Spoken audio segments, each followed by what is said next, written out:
มื่อคืนก็ฟังธรรมสวดมนต์แผ่บุญแผ่เมตตาแล้วก็ส่งบุญส่งกุศลให้คุณตาตลอดทั้งคืนซึ่งถือว่าเป็นสิ่งที่ทำได้ยากแล้วก็คงจะน้อยมากที่จะมีการบำเพ็ญกุศลแบบสวดมนต์ฟังเทศน์หรือว่าปฏิบัติเพื่อที่จะอุทิศหรือว่าส่งบุญให้ทั้งคืนอย่างนี้แทบจะไม่มีเลยล่ะแม้แต่งานพระก็น้อยมากอันนี้ยังเป็นอะไรที่ให้เราได้มองเห็นว่าบางคนบางครั้งเนี่ยมันก็อยู่ที่โอกาสจะเรียกว่าอยู่ที่บุญก็ใช่ถึงแม้บางคนจะทำได้แต่ก็ไม่ได้ทำเพราะว่าบางครั้งบางทีมันมีอุปสรรคมันมีอะไรหลายอย่างที่มันไม่สะดวกมันไม่พร้อมแต่ว่าคุณตากรมนี่ถือว่าเรื่องของสังขารเรื่องของชีวิตอันนี้เราก็ต้องยอมรับว่าชีวิตมันก็เป็นอย่างนี้นะเพราะว่าชีวิต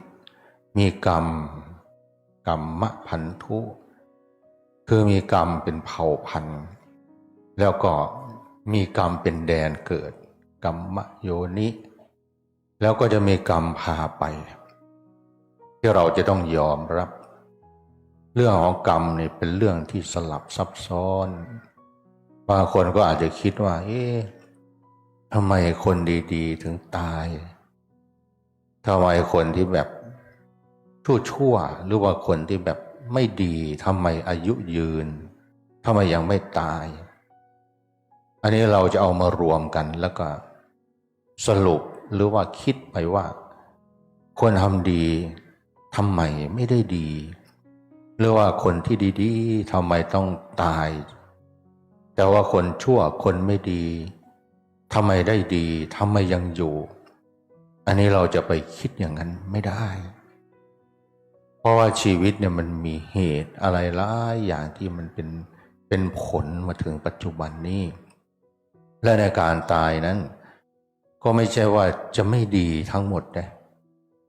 คือบางคนเนี่ยยิ่งอยู่นานยิ่งบาปเยอะยิ่งอยู่นานยิ่งอะไรที่เป็นกรรมเยอะเพราะเขาอยู่ด้วยบาปเขาอยู่ด้วยกรรมคือถ้าตายบางทีก็ความดีที่เราทำบางคนแบบไม่ต้องห่วงถึงจะอายุน้อยตายแล้วก็ไม่ใช่ว่าจะไปไม่ดีสำหรับบางคนถึงจะอายุเท่าไหร่แต่ถ้าได้ทำบุญกุศลไว้ทำคุณประโยชน์ไว้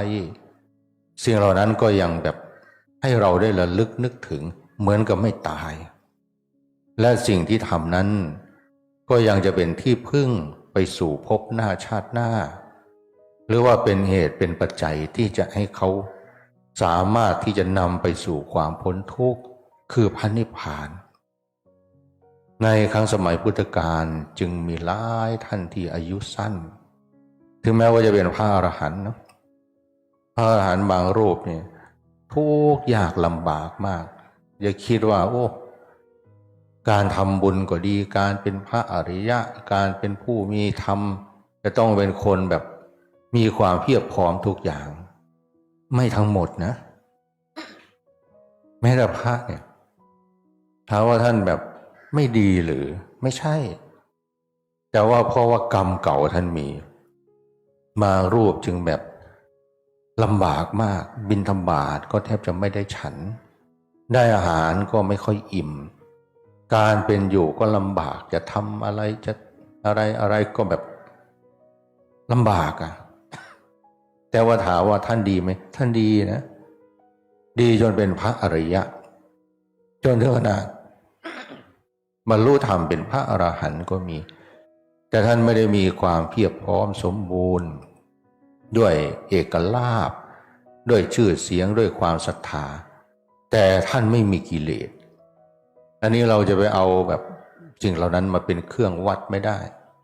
แล้วคนที่มีเอกลาภเยอะๆมีชื่อเสียงเยอะๆก็ไม่ใช่ว่าจะเป็นพระอริยะก็มีอาจจะมีเพราะว่า ความศรัทธาในระดับหนึ่งซึ่งในความศรัทธานั้นก็ไม่รู้ว่าศรัทธาด้วยปัญญาหรือศรัทธาด้วยความลุ่มหลง ที่คนมากราบมาไหว้มาเคารพบางทีก็อาจจะแบบ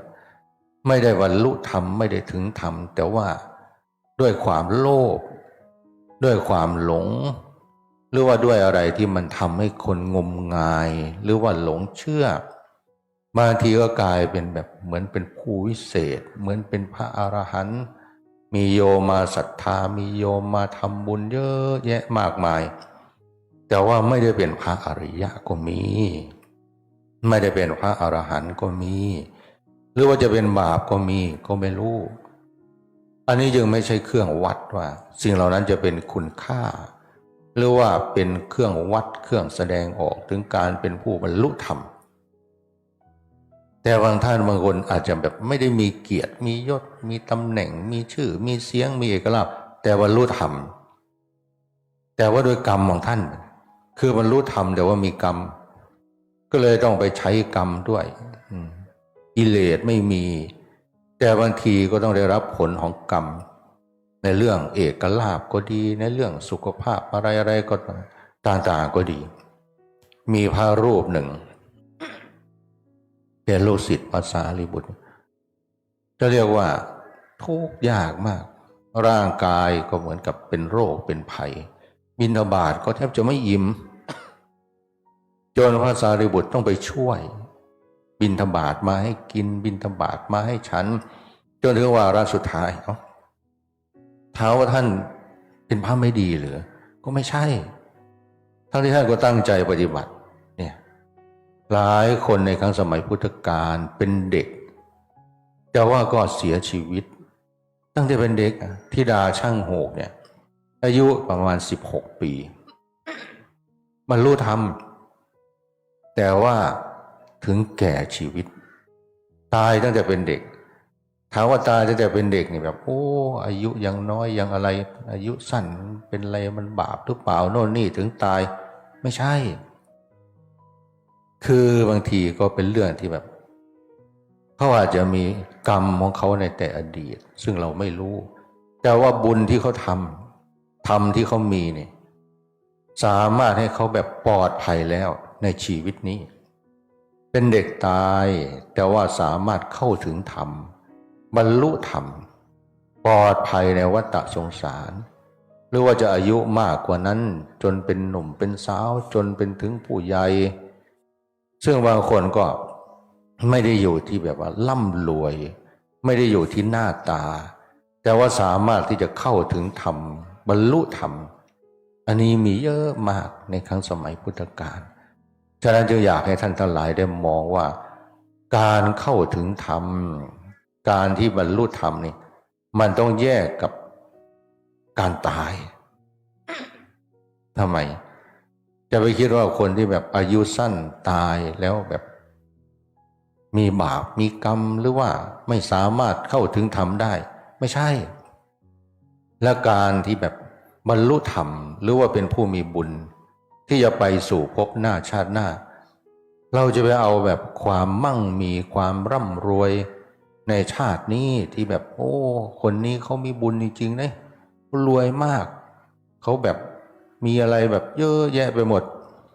เขาอาจจะรวยเพราะบาปก็ได้อาจจะรวยเพราะอะไรที่ไม่ดีก็ได้แต่ว่าบุญเก่าเขามีเขาเลยยังอยู่แต่ถ้าบุญเก่าหมดบาปใหม่ที่เขาทำเนี่ยมันทำให้เขาได้รับผลเขาก็ต้องไปชดใช้อีกเหมือนกันด้วยบาปด้วยกรรมที่เขาทำอันนี้จะเอาความร่ำรวยความมั่งมีนี่มาเป็นเครื่องวัดว่าคนนั้นดีคนนั้นชั่วคนนั้นเข้าถึงธรรมคนนั้นไม่เข้าถึงธรรมไม่ได้เพราะว่าเรื่องภายในเรื่องจิตใจเนี่ยมันวัดกันที่ความทุกข์ว่าคนไหนมีความสุขหรือว่าคนไหนมีความทุกข์หรือว่าความปลอดภัยในอนาคตในชีวิตในสุขติเบื้องหน้าหรือว่าในทุกขติเบื้องหน้าหรือว่าในวัฏสงสารนี้ฉะนั้นหลายคนที่อายุสั้นอายุไม่ยืนแต่ว่าทำคุณทำประโยชน์อย่างยิ่งอันนี้ก็เหมือนกับไม่ตาย และคุณธรรมภายในเนี่ยเราก็ไม่รู้ท่านเหล่านั้นอาจจะปลอดภัยด้วยบุญที่ท่านทำด้วยธรรมที่ท่านมีสามารถจะไปสู่สุคติไปสู่ภพที่ดีอันนี้เราก็มั่นใจในคำสอนพุทธเจ้าและเชื่อมั่นในความดีในบุญในกุศลที่เราประพฤติที่เราปฏิบัติอันนี้ก็จะทำให้เราแบบไม่ต้องห่วงมากอย่างคุณพ่อกรมโพธิ์ทองนี่ถ้าพูดตรงๆนะอาตมาไม่ได้ห่วงท่านมากในเรื่องของแบบบุญกุศลหรือว่าธรรมะเพราะว่าคุณพ่อโคมนี่อยู่กับบุญมาเกือบจะเรียกว่าตลอดที่อาตมาเห็นเนี่ยเป็นคนแบบดูแลพระสงฆ์พี่น้องชาวบ้านที่มีงานบุญงานอะไรตัวเองก็ไปทุกงานจะเรียกว่าเกือบทุกงานเนาะโยกเว้นที่จำเป็นแล้วไปทุกงานก็ต้องไปทำบุญด้วยเด้ไม่ใช่ไปเฉยๆเด้ทำบุญตั้งแต่ช่วยงานเป็นโฆษกเป็นพิธีกรเป็นทายกแล้วก็ต้องทำบุญไปทุกงานก็ทำบุญเกือบทุกงานจะมากจะน้อยถามว่ามันเป็นอะไรโอ้มันเป็นสิ่งที่มีคุณค่าบางคนอาจจะคิดว่าโอ้ยไปบ่ได้หยังคือไอ้สิ่งที่ได้มันอาจจะไม่ได้เห็นเป็นรูปเป็นร่างเป็นวัตถุเป็นเงินทองแต่มันได้ภายในอย่างพวกเราไปงานบุญงานอะไรต่างๆนี่อย่าคิดว่าเราแบบโอ้ยกูไปเสียเงินเว้ยกูไปทำบุญเว้ยกูไปซอยงานถ้าเราคิดอย่างนี้นี่ทั้งที่เราทำบุญเลยเราก็จะไม่ได้เป็นอย่างพอเข้าบุญจะเอาบุญเราไปงานนิมนต์ก็ดีไปงานทำบุญหรือว่ามีงานอะไรที่แบบเราได้ไปเราไม่ได้ปัจจัยเราไม่ได้เงินเราไม่ได้สิ่งตอบแทนเราก็จะไปคิดว่าโอ้ยกูมาแล้วกูบ่ได้หยังเว้ยจ้องกูก็บ่ได้ปัจจัยกูก็บ่ได้โอ้ยกูขาดทุนโอ้ยจังสิกูบ่มาอีกกูบ่ไปอีกอันนี้ทั้งที่ท่านไปทำบุญเด้ทั้งที่ท่านไปทำความดีแต่ท่านเอาบุญไม่ได้เอาความดีไม่ได้แถมขาดทุนนี้เหมือนขาดทุนอย่างเมื่อยกูเมื่อยกูมาแล้วกูเสียเที่ยวกูมาแล้วโอ้ยจะเป็นกูเมื่อไหร่หยังท่านก็จะขาดทุนจริงๆไหมเป็นยังไงขาดทุนเพราะท่านไม่เอาบุญที่ตนเองทำแล้วไม่เอาธรรมที่ตนเองมีมาใช้ว่าเราเนี่ยมาเพื่อให้มาเพื่อเสียสละมาเพื่อทำบุญไอ้เรื่องว่าสิ่งเหล่านั้นจะได้ไม่ได้นั้นเป็นอีกเรื่องหนึ่งแต่สิ่งที่เราทำนี่เราได้แล้วเราไปฟังธรรมเราก็ได้ธรรมะเหมือนกับการฟังธรรมก็เป็นบุญแล้วคือไปฟังธรรมเราก็ได้บุญจากการฟังธรรมเราไปรักษาศีลเราก็ได้บุญจากการรักษาศีลเราไปช่วยงานทำโน่นทำนี่เราก็ได้บุญจากการช่วยงานเราเห็นคนอื่นทำบุญเราชื่นชมเราอนุโมทนาเราก็ได้บุญจากการอนุโมทนาบุญฉะนั้นเราไปไหนมาไหนนี่มีแต่บุญทั้งนั้นนะพระคุณเจ้าเอ๋ยคุณยายเอ๋ยอย่าคิดว่าโอ้ยช่วยให้กูขาดทุนแห่งงานนี่กูบ่ได้จักบาทเลยซ่องกับบ่ให้อันนี้กับบ่ถวายจะเป็นกูมาซื่อๆเมื่อคืนกูก็เมื่อยมืดคืนขี่รถกูก็ไกลไปกับมาก็ลำบากโอ้ยช่วยยังอีหลีไปเนี่ยช่วยอีหลีอย่างไรพอใจมันคิดไปแต่ทางโลกมันก็ช่วยแล้วบ้านี่พอกิเลสมันเกิดคิดแต่จะเอาเป็นอย่างไรบ้านี่ก็ช่วยแล้วบ้านี่เป็นอย่างความเห็นแก่โตมันเกิดนั่นแหละโตช่วยอันความเห็นแก่โตนั่นอันความโลภความหลงความอยากอันนั้นแหละโตช่วยที่มันเฮ็ดให้เครื่องเป็นเครื่องขัดขวางความเจริญทางธรรมเป็นเครื่องขัดขวางความเจริญทางจิตใจของเราที่จะนำไปสู่มรรคผลนิพพานฉะนั้นเราทั้งหลายที่เราทำอะไรนี่ให้เรารู้จักเอาบุญเดี๋ยวเฮ็ดน่ะเอาฟังเทศน์แล้วนั่งสมาธิเอาสวดมนต์เอาไปซอยงานซอยการบุญทั้งนั้นอย่างพวกเราอยู่ที่นี่นี่เราเป็นเจ้าภาพอันนี้เราถือว่าเราเป็นโอกาสเราเลยเด้เราจะได้เอาบุญนำครูบาอาจารย์ได้เอาบุญนำพ่อใหญ่ได้เอาบุญนำแบบอันไหนก็แล้วแต่ละที่เขาเฮ็ดได้ทานเราก็ให้ ที่เราทำได้ศีลเฮาก็รักษาเมื่อคืนกับทั้งภาวนาทั้งสวดมนต์ทั้งฟังเทศน์มัดคืนโอ้ยจะมันกูได้บุญน้ำพ่อใหญ่คักได้บำเพ็ญกุศลกับเล่าฟังเทศน์สวดมนต์มัดคืนย้อนพ่อใหญ่แล้วก็เฮาก็เฮ็ดอย่างตั้งใจเฮ็ดแบบเต็มที่ในความหมดซึ้งของเฮาพ่อใหญ่เราแบบมีบุญอันนี้จึงเป็นโอกาสนะเนี่ยโอกาสที่เราจะได้สร้างบุญให้กับตนเองฉะนั้นให้เราได้มองเห็นบุญให้ได้เข้าถึงบุญให้ถึงแล้วก็แตะบุญนั้นให้เราสามารถที่จะเหมือนกับเฮาสิขึ้นไปทูที่สูงบุญมันอยู่ทั้งเทิงพุ่นแต่เฮาสิขึ้นไปสูงเฮาก็ต้องพยายามที่สิยกจิตใจเฮานี่คือกันกับคนที่สิขึ้นไปสูงมันก็ต้องพยายามเมื่อยก็ต้องอดเอา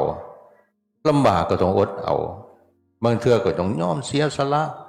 บางสิ่งบางอย่างเลยเขาบอกเสียสละมันหนักแห้งมันไปน้ำเขาไปได้เลยเขาจะขึ้นไปสูงพุ่นเขาจะแบกอันนั้นจะถืออันนี้เอียงอีมาลงตึงนังที่ไปน้ำเขามันก็ไปซ่าแล้วบ้านอย่างเป็นอย่างมันหนักจังเขาเดินทางเนี่ยไปธรรมญาตาเขาเอาของไปหน่อยเขาคิดว่าไปทั้งหนาก็คือที่บ่ลำบากอย่างดอกเพราะว่าเขาไปมันทั้งหนามันก็มีบุญอยู่มันมีบุญอยู่หนาปณะทั้งหนาก็บ่มีบุญสิได้กินอาหารกับข้าวสิ่งของทั้งหนาก็บ่มีบุญสิได้ใส่อยู่เอาไปเนี่ยเขาบ่ต้องเอายังเป็นลายดอกเอาไปก็เป็นผ้าหลายเจ้าของกระถือกระเป๋าหน่อยสิ่งของจำเป็นเอาก็ย่างจวดเลยครับแต่ว่าเท่านึงมันไม่ใหญ่อยู่นี่ได้เท่านึงหรือเท่าสองก็บ่จักโอ้ยบ่ได้โอ้ยกูต้องเอาไปละป่ะอันนี้กูก็อยากได้อันนี้กูก็อยากได้มีแต่ของดีๆกูบ่เคยมีเคยได้กูเอาใส่กระเป๋าหนึ่งแล้วกระเป๋าสองกระเป๋าสามไปมาลงตรงนั่งมันเข้าพากันย่างสบายไปแล้วเขาก็ไปเร็วอยู่ทางหนาไม่แนวดีๆเขาก็ได้ก้อนมันได้กินได้ใส่ไปหอดแล้วเขาก็ได้พักได้เศร้าไหมโตก็ข้าจะเบรกอยู่มันจักอีหยังอีมาลงตรงนั่งหัวซักหัวขวมจะเป็นล่มขางทางไปแล้วบางเถื่อมันเมื่อยเป็นอย่างภาระมันหลายกิเลสมันหลายนั่นแหละมันจะเอานั่นเอานี่หลายมันก็เลยเมื่อยมันก็เลยเสียเวลาไปมากก็เลยไปทานเขาก็มีอันนี้เดินได้มันนี่ขึ้นไปสูงมาเดี๋ยวถ้าสมมติว่าพุ่นของดีมันยุ่งเทิงกันเอ้าสิมันแบบว่าอันนั้นกูก็จะเอาอันนี้กูก็จะเอาอันนั้นก็ของดีอันนี้ก็ของคักด้วยกิเลสเนี่ยใจเรามันไปไม่ถึงแบบนี้ใจเรามันไม่สูงพอเหมือนเดินขึ้นเขาบุญอยู่ข้างบนสูงไปบ่ฮอดเนี่ยเพราะว่ามันโลภร้ายมันยึดมั่นถือมั่นร้ายกับสิ่งที่เจ้าของมีเจ้าของเป็นแทนที่จะได้อันของดีกว่านี้เรียกว่าของที่มีคุณค่ากว่านี้ไปบ่ได้ไปบ่ถึงเพราะใจเราไม่สูงพอถ้าใจเราสามารถจะไปแตะสิ่งเหล่านั้นหรือว่าไปแตะบุญได้แล้วจิตใจเราก็จะสูงขึ้นไปถึงธรรมขึ้นไปหอดธรรมะขึ้นไปหอดความประเสริฐขึ้นไปหอดการลดละปล่อยว่างจนสามารถที่จะถึงที่สุดคือความพ้นทุกข์คือพระนิพพานดังนั้นพวกเราทั้งหลายนี่เราจะต้องมองเอาประโยชน์ในการให้ในการเสียสละในการปล่อยวางให้ได้ถ้าไม่งั้นเราก็จะเหนื่อยกับความโลภเหนื่อยกับความโกรธเมื่อยกับความหลงอันอื่นมันกับเพราะอันนี้เราบางเทื่อก็ได้กันมันแบบเป็นสิ่งที่แบบเป็นเหตุเป็นปัจจัยที่ไปสู่คุณงามความดียังหลงในบุญบางเทื่อมันก็ยังดีอยู่ได้หลงในการปฏิบัติเนี่ยมันก็ยังดีอยู่พออย่างเพราะมันก็ยังมีส่วนเนี่ยเขาได้ทำบุญมีส่วนเนี่ยเขาได้ปฏิบัติแต่หลงในความโลภเนี่ยหลงในความโกรธเนี่ยหลงในความหลงแบบโอ้ยมันหลงเหนือหลงยิ่งกว่าหลงเลยอันนี้แล้วมันจะเอาเมื่อยแห้งดังนั้นพวกเราทั้งหลายจึงมาหาเหตุด้วยธรรมด้วยการให้เนี่ยด้วยบุญด้วยการให้หาเหตุด้วยธรรมคือการประพฤติการปฏิบัติคือการฝึกฝนเพื่อให้เราได้สิ่งที่มีคุณค่ายิ่งกว่านั้นอันนี้จะให้เราเข้าใจว่าชีวิตเราเนี่ยบางทีเราจะเอาความร่ำรวยจะเอาความแบบ อายุยืนมาเป็นเครื่องแบบว่าโอ้ยบุญเพิ่นหลายบางคนมันมีได้ร่ำรวยได้อายุยืนได้แต่แห่งอยู่แห่งบาปแห่งอยู่แห่งเป็นกรรมเป็นเวรเนี่ยโอ้ยบางทีมันก็เป็นเรื่องที่น่าเป็นห่วงได้ตายเร็วกว่านั้นเราคือจะบริทำบาปหลายกว่านี้จังสินะบนว่าให้เราตายเด้แต่ให้ดีคือให้เราเศร้าทำบาปแล้วให้เรามาทำบุญซะพอบาปเราหลายแห้งเราจะได้มีบุญเป็นที่พึ่งแน่เวลาเรายังเหลืออยู่เราก็จะได้ทำบุญต่อไปทำดีต่อไปคือเฮานี่แล้วเนี่ยเอาว่าตะกี้เฮาเคยทำบาปมาแต่ว่าเฮายังมีบุญอยู่เฮาบ่ทันตายเฮาก็เอาเวลาที่เฮาเหลืออยู่นี่แหละมาสร้างบุญสร้างกุศลให้กับตนเองคุณพ่อกรมถึงแม้ว่าอายุจะประมาณอันนี้ก็ถือว่าสร้างบุญมาเยอะนะตลอดตั้งแต่แบบยังบวชอยู่ก็ดีจนออกมาเป็นฆราวาสมีครอบครัวก็ยังอยู่กับบุญ70 กว่าปีนะที่คุณพ่อได้มีชีวิตในการสร้างบุญสร้างความดีอาตมาก็คิดว่ามากจนไม่รู้จะพูดยังไงละอันนี้ก็เลยพูดในเบื้องต้นว่าถามว่าเป็นห่วงคุณพ่อไหมก็ไม่ได้ห่วงหรอกเพราะว่าคิดว่าคุณพ่อนี่มีบุญมามากทำมามากที่เห็นแล้วก็ธรรมะจากการที่เห็นที่มาอยู่วัดก็ดีที่ทำงานโน่นนี่เลยคุณพ่อก็มีธรรมะในระดับหนึ่งในเรื่องภายในนี่ก็ไม่รู้ว่าเท่าไหร่ละแล้วในช่วงที่ป่วยเนี่ยคิดว่าคุณพ่อก็คงจะได้ปฏิบัติธรรมมาก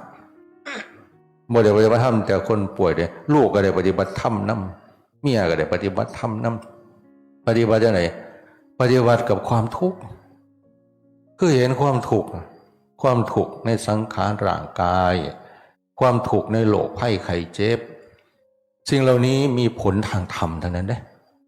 คือบางคนนี่ถ้ารู้จักเอาประโยชน์นี่เวลาเห็นคนเจ็บคนป่วยเวลาเห็นคนมีความทุกข์มากๆเนี่ยเขาเรียกว่าโอปนญิโกคืออะไรคือน้อมเข้ามาใส่ตนน้อมเข้ามาพิจารณาโอ้ยคนเอาเนี่ยมันถูกจังสีเด้ย่ามไข่ย่ามป่วยย่ามเจ็บย่ามเป็นโอ้ยบางทีมันอธิบายเป็นคำพูดไม่ได้แต่มันรับรู้ด้วยความรู้สึกว่ามันคักอีหลีบ่เป็นเฮานี่บ่ฮู้เฮาบ่เป็นเขาเฮาบ่ฮู้บ่ฮู้จังได๋ว่ามันเจ็บจังได๋มันปวดจังได๋มันทรมานจังได๋จนบางครั้งมันพูดไม่ได้มีแต่น้ำตาไหลออกมาบางคนแบบว่าไม่ได้เป็นเองเลยแต่ว่ารับรู้ด้วยความรู้สึกว่าโอ้ยเราคือจิเมื่อยแห้งเราคือจิปวดแห้งเราคือจิทรมานแห้งความรู้สึกที่เราเห็นแล้วเราก็พิจารณาสิ่งเหล่านี้เป็นธรรมะบางคนจึงบรรลุธรรม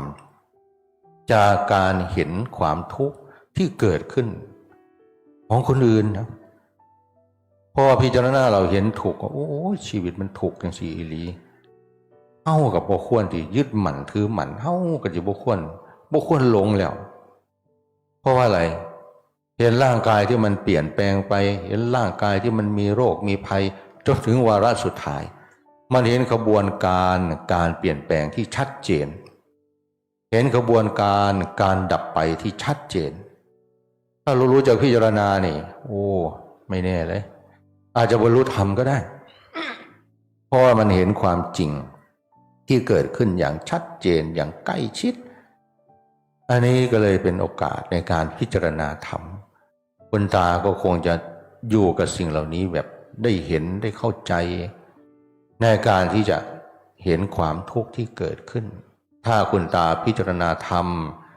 จนถึงวาระสุดท้ายจะมาไปอยู่ด้วยไปคุยไปพูดปล่อยว่างเด้อตาเด้อร่างกายมันบ่แม่นของเฮาตอนนี้บ่ต้องเอาหยังแล้วปล่อยให้หลายที่สุดแล้วเฮาสิบ่ได้ทุกข์กับมันอีกสิบ่ได้เมื่อยกับมันอีกอันเรื่องบุญกุศลก็บ่ต้องห่วงเพราะว่าเฮาเฮ็ดมาหลายเฮาทำมาหลายแล้วตลอดชีวิตอันเรื่องว่าไปพบหน้าชาติหน้าที่บ่มีที่พึ่งนี่บ่ต้องห่วงคือบุญเฮาทำมาแบบเต็มที่ถึงบ่ได้เป็นเงินเป็นทองเป็นเอียงมากมายแต่ว่าบ่มีผู้ใดดอกสิมาวัดได้ ซุมือหรือว่าเกือบซุมือเป็น20-30 ปีจนหอดป่านนี้ละงานบุญแต่ละงานแต่ละบ้านในบ้านเนี่ยมีงานตักบาตรมีงานทำบุญอะไรก็แล้วแต่ละ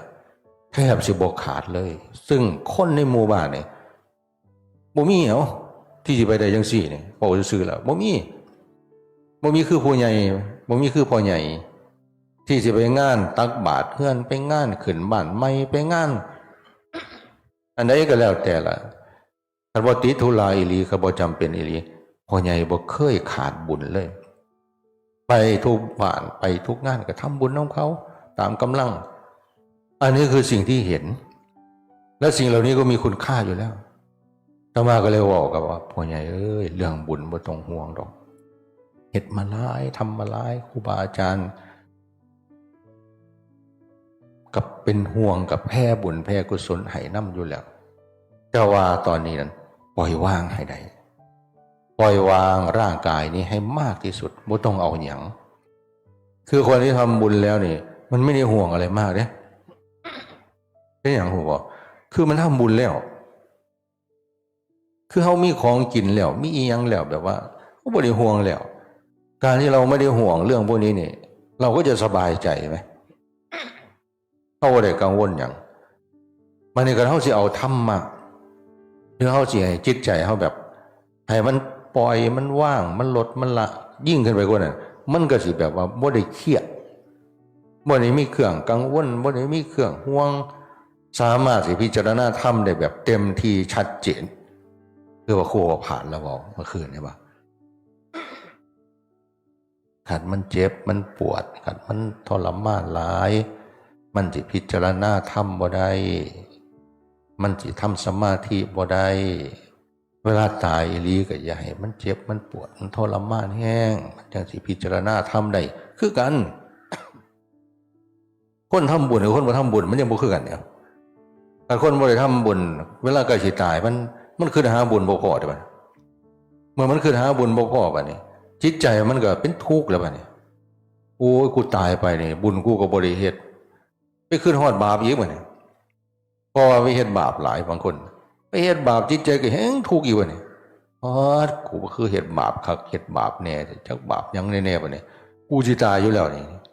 เวลากูมันบ่พอแล้วป่ะนี่จีไรอ่ะขออภัยจิตใจป่ะเนี่ยจิตใจมันก็เป็นทุกข์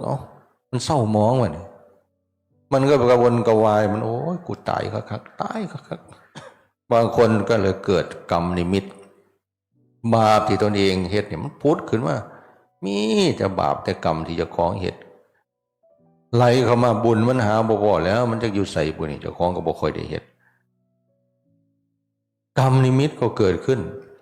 กรรมอารมณ์ป่ะเนี่ยอารมณ์ที่เป็นบาปอารมณ์ที่เศร้าหมองอารมณ์ที่ขุ่นมัวก็เกิดขึ้นคนจะตายเนี่ยมันจะมีสภาวะอยู่3อย่าง1กรรมนิมิต2กรรมอารมณ์3คติคือทางที่จะไปกรรมนิมิตกรรมอารมณ์แล้วก็ทางที่มันจะไปมันจะไปทางไหนบ้างบางคนเกิดแบบโอ้ยเห็นบาปเห็นกรรมที่จะของเหตุของทำมาบางคนก็อารมณ์เศร้าหมองแต่บางคนก็แบบเห็นทางที่ตนเองจะไป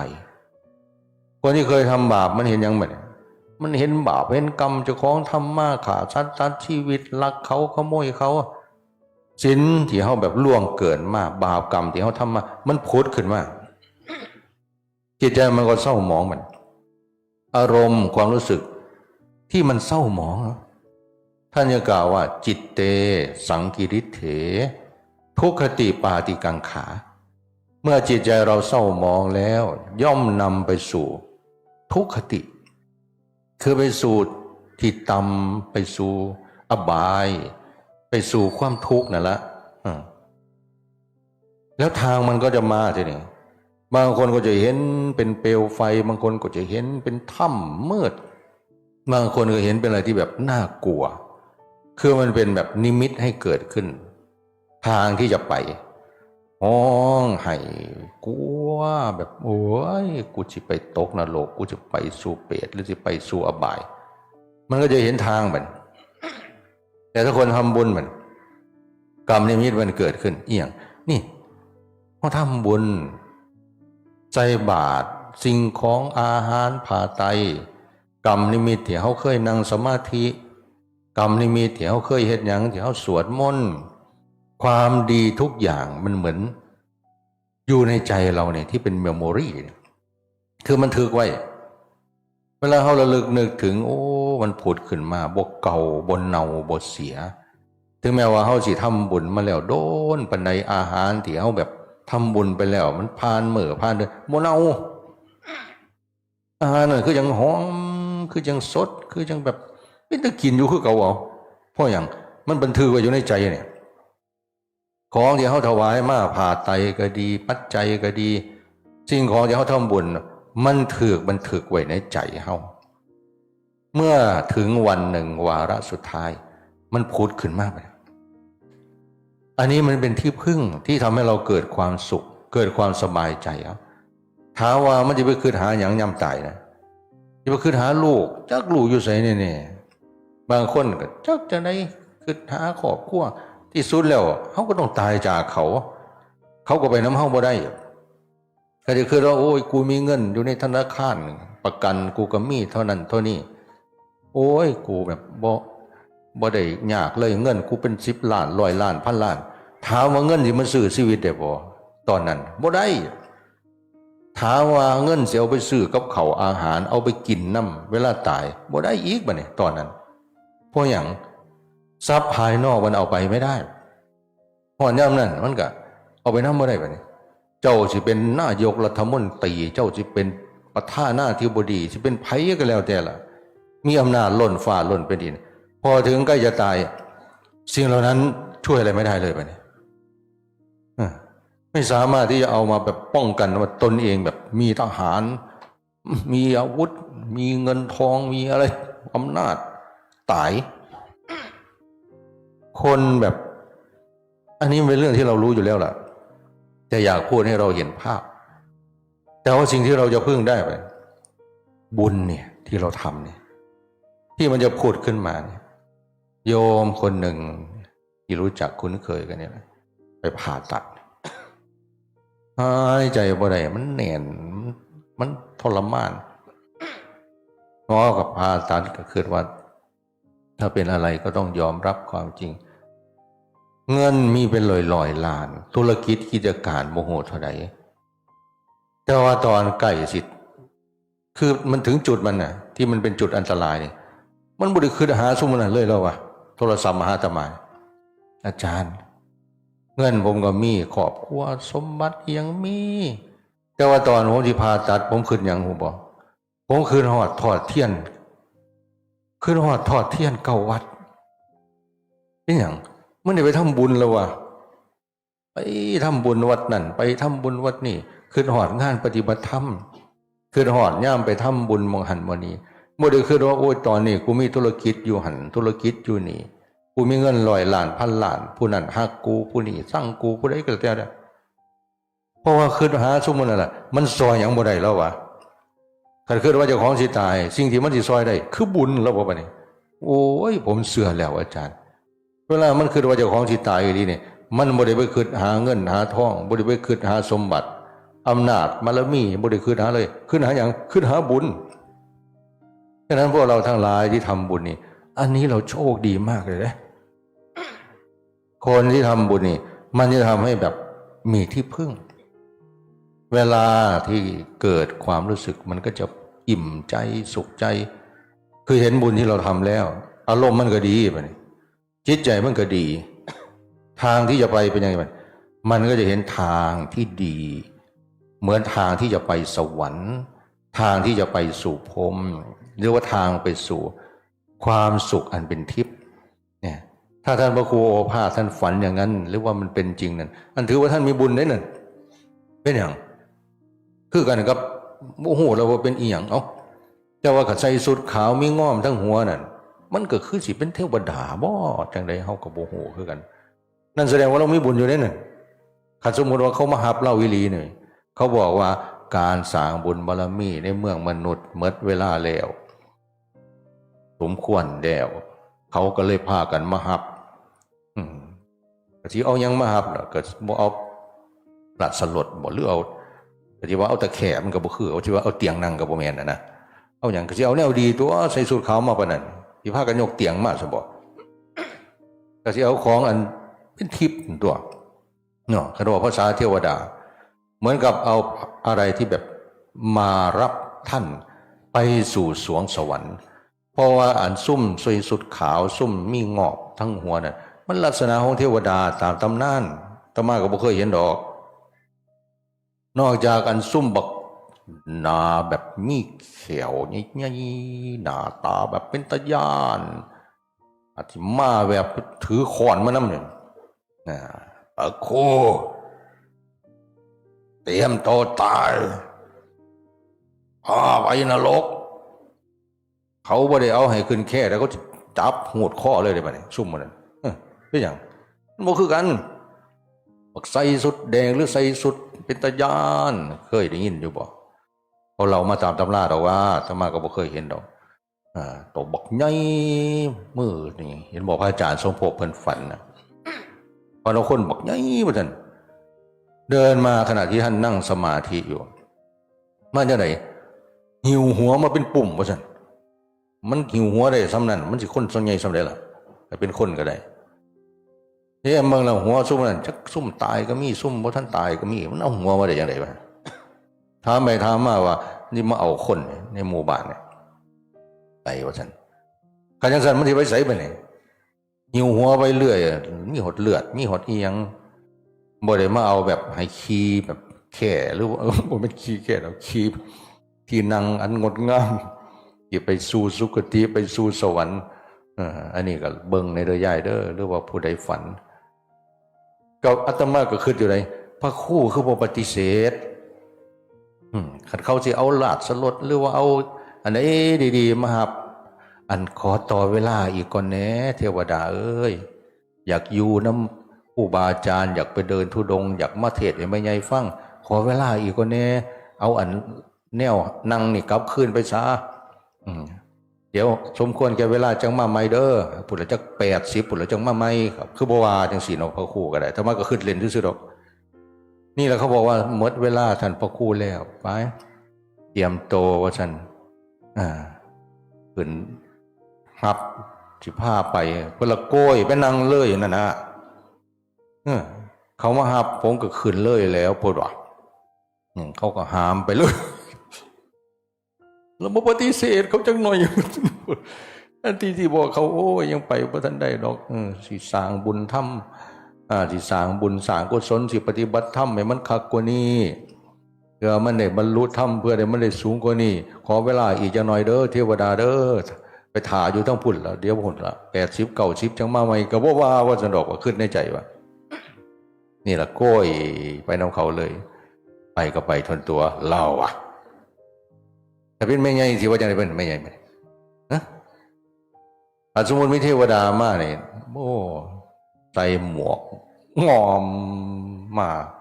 อ้าวยายสมควรแก่เวลาแล้วบ่อยากซื้อว่ายายได้ดอกเอาแต่ยายก็พอบวชชีมาก็หลายปีแล้วสมควรแก่เวลาอ้าวยายมาขึ้นมานั่งสิพากันหามไปสู่สวรรค์โอ้ยไปหล่นแล้วเขาหน่อยก็ได้สบายป่านนี้โกยขี่น้ำเขาเลยเดี๋ยวสัญญาบ่ใหญ่หรือสิบอกเขาว่าอันบ่ท่านได้ล่าอาจารย์จรัญเดี๋ยวขอไปบอกเพิ่นก่อนเพิ่นสิให้ไปบ่ให้ไปคันไปนิพพานเลยก็สิไปอยู่คันไปสวรรค์นี่ขอให้เบิ่งก่อนว่ามันสั้นใดเดี๋ยวไปปรึกษาพระอาจารย์ก่อนพุ่นละจะ90 ปีจังมาใหม่อยู่ว่าจังซั่นบ่หรือสิโกยไว้นำเขาเลยคันจังซี่ก็ยังดีอยู่ได้มันเป็นเทวดามาแต่ว่าก็โตใหญ่ๆถือค้อนมานำไม่ไงเจ้าอยู่มานี่มันก็สมควรแก่เวลาแล้วอยู่ต่อไปก็จะผิดกันบ่เศร้าจักเถื่อมันงิ้งแขวใส่กันอยู่นี่ละ อยู่ต่อไปก็สิมีแต่บาปเลยนี่อยู่วัดได้นี่มันอยู่นี่ได้นี่อยู่มันได้บุญเลยไปอันนี้บีบคอเจ้าสิมันยากน้ำเกิบอยู่นี่บ่ที่มันยากน้ำกะละมังอยู่นี่ที่มันยากน้ำกระเป๋าอยู่นี่บ่ที่มันแย่งสุดขาวกันอยู่นี่บ่ที่มันยากน้ำมองนั่งอยู่นี่บ่สมควรแก่เวลาแล้วตายตายโอ้ยเอาไปใส่แล้วมั้ยเนี่ยโอ้ยไปแย่งกันกินอยู่พุ่นซุ่มมักแย่งกันพุ่นซุ่มหนึ่งพุ่นจอยแห่งซุ่มหนึ่งพุ่งโล่ซุ่มหนึ่งไปกัดกันกินอยู่พุ่นไปฮอดเปรตไปนะเนื่องเปรตกับหัวเป็นยังไงดอกสมาคิดว่าซุ่มโลภหลายๆมันสิกินกันด้วยมันบ่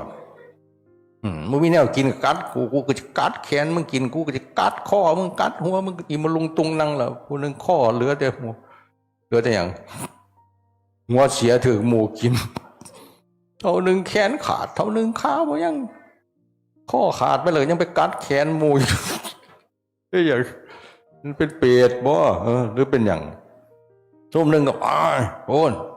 มันเครียดหลายมันหายหลายมันห่อนหลายไปพุ่นไปยังลงนรกไปต้มอยู่พุ่นหรือว่าจะไปเผาอยู่พุ่นฮ้อนไม่ใช่เลยย่านบ่ขันมาจังสิกะเตรียมตัวแลนเด้ออาจารย์ช่วยกันหน่อยอาจารย์โตใหญ่ๆใส่ผ้าเจ้ากระเบนถือค้อนแลนน้ำเขาหน่อยเร็วเล่นหัวสักหัวขวมนี้สิอาจารย์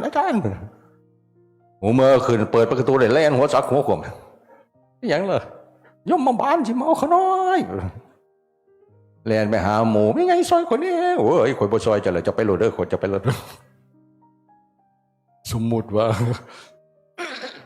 เอ้าคุณยายอันนี้ว่าแล้วมันเป็นเรื่องเล่นเนี่ยยิ้มมาหัวอยู่กันยังไปพิษกันคือเก่าอยู่นี่แล้วอันนี้เราจะต้องเตรียมตัวให้พร้อมฉะนั้นเวลาเราจะตายเนี่ยถ้าเราทำบุญเยอะๆนี่มันสิสบายใจโอ้ยกูมีแล้วกูทำมาหลายแล้วกูบ่ได้เฮ็ดอันนี้มันบ่ดีบ่งามกูก็สิบ่ตกนรกนะสบายใจพอสบายใจแล้วบัดนี้คันเฮาสิพิจารณาธรรมมาแนวนี่เราก็จะพิจารณาเห็นกายนี้นี่โอ้กายเนี่ยมันบ่แม่นห้องเฮาเว้ยคันแม่นเป็นเฮือนมันก็เฮือนห่างเฮือนเก่าเฮือนเพ่เฮาไปเฮ็ดเฮือนใหม่ไว้แห้งพอแห้งแล้วเฮ็ดเฮือนใหม่ไว้ดีแล้วเฮาก็สิออกจากเฮือนเก่าเนี่ยหอนมื้อนึงมันเศร้างาบมันเมื่อยมันทรมานมองดูตนเองนี่เหมือนบ้านหลังเก่าที่เราจะออกจากบ้านหลังนี้ไปสู่บ้านหลังใหม่บ้านหลังใหม่เฮาเฮ็ดไว้งามเฮาเฮ็ดไว้ดีโอ้ยกูไปละเด้อบัดนี้เฮือนเก่าเอ้ยกูสุขกูทรมานมาโดนแล้วกูเมื่อยมาโดนแล้วกูก็สิลามึงละมึงก็อยู่ของมึงไปตามธรรมชาติกลับคืนสู่ดินสู่น้ำสู่ลมสู่ไฟไปกูสิไปอยู่เฮือนใหม่เฮือนอันงดงามที่กูได้สร้างบุญไว้หรือว่าพิจารณาให้มันเห็นธรรมไปอีกวันโอ้เฮือนใหม่กูก็บ่เอาเว้ยมันก็สิเก่าอีกคือกันกูบ่เอาหยังแล้วบัดกูสิปล่อยว่างบ่ยึดมั่นถือมั่นบ่เอาหยังกายนี่ก็บ่จะเกิดมาอีกแล้วมันทุกข์เฮือนอันเป็นทิพย์ก็บ่เอาแล้วเดี๋ยวมันสิหมดบุญอีกมันสิตกนรกหรือว่าสิไปไสก็บ่ฮู้อีกกูเว้าหยังยาวๆล่ะกูปล่อยว่างที่สุดทำใจยอมหลับปล่อยว่างทางจิตใจอาตมาวันนี้ล่ะมันสิเป็นเหตุแห่งนิพพานนำเฮาไปสู่ความพ้นทุกข์ได้ฉะนั้นคุณพ่อกรมนี่บุญก็มีธรรมก็มีก็เลยบ่ห่วงพ่อใหญ่หลายแต่ว่าก็คือฮอดเป็นห่วงนี่คือว่าบุญพ่อใหญ่ก็พอสมควรธรรมะก็มีแต่ว่าคือฮอดหยังคือฮอดเวลาวันพระก็ดีวันธรรมดาจังซั่นเราก็มานั่งอยู่นี้นี่เราก็มาหยอกแม่ใหญ่อยู่นี่แหละเว้านัวหัวมวนนำแม่ใหญ่ก็พอได้ยิ้มแม่ใหญ่ก็พอได้เบิกบานนำฮอด อันนี้บอกหลายบ่ได้เดี๋ยวสิมีคนให้อีกคันว่าคิดฮอดนี่เนาะแต่ว่าเฮาก็คิดฮอดสิ่งที่มีคุณมีค่าคิดฮอดบุญกุศลแล้วก็เอาความคิดฮอดนี่ล่ะมันเป็นกำลังใจมาเป็นพลังใจคันเฮาคิดฮอดแล้วเฮาเฮ็ดจังได๋เฮาก็ทำบุญเฮาก็ปฏิบัติธรรมเพื่อให้เป็นการที่ระลึกนึกถึงกันทรงบุญหรือว่าทรงคุณงามความดีให้พ่อใหญ่แล้วเฮาก็เป็นผู้ใดนำบัดคิดฮอดพ่อคิดฮอดแม่คิดฮอดครูบาอาจารย์ให้เอาความคิดฮอดนั่นน่ะมาเป็นแรงมาเป็นพลังมาเป็นเหตุในการที่จะทำความดีมาเป็นเหตุในการที่จะปฏิบัติธรรมแล้วเฮาก็สิได้รับคุณค่านั้นจากที่เฮาเฮ็ดเฮาทำอันนี้ก็เป็นเรื่องที่เฮาต้องยอมรับความจริงมื้อนี้จะว่าคิดฮอดเฮาก็จังได้เอาพ่อใหญ่มาไว้บำเพ็ญกุศลเพื่อให้เฮาได้เกิดคุณค่าเกิดบุญเกิดกุศลนำกันคือสิสมควรแก่เวลาขออนุโมทนากับพระคุณเจ้าญาติโยมทั้งหลายให้เราได้เอาบุญกับคุณตากรมคุณพ่อกรมซึ่งสิ่งที่เราทำเราก็จะเป็นคนได้ขอบุญกุศลที่เราทำทั้งหมดทั้งมวลได้ส่งถึงคุณพ่อกรมโพธิ์ทองให้ได้รับรู้อนุโมทนามีทุกข์ขอให้คุณพ่อพ้นจากความทุกข์มีสุขคอยสุขยิ่งขึ้นไปและขอพวกเราได้เอาสิ่งที่เราเห็นบุญที่เราทำกรรมที่เราสร้างเป็นเหตุในการที่จะให้เราได้เตือนตนในความไม่ประมาทในการที่จะละชั่วในการที่จะทำความดีในการที่จะประพฤติปฏิบัติธรรมเห็นความบ่เที่ยงเห็นความทุกข์เห็นว่าชีวิตต้องตายเอามาเตือนเจ้าของว่าใหญ่เพิ่นจากเฮามื้อหนึ่งเฮาก็ต้องจากผู้อื่นคือกันเอาสิ่งเหล่านี้มาเตือนจิตเตือนใจเฮาขอความเจริญงอกงามในศีลในธรรมในคุณงามความดีในพระศาสนาจงบังเกิดมีแก่พวกเราทั้งหลายให้ยิ่งขึ้นไปโดยทั่วกันทุกท่านทุกคนด้วยเถิดสาธุ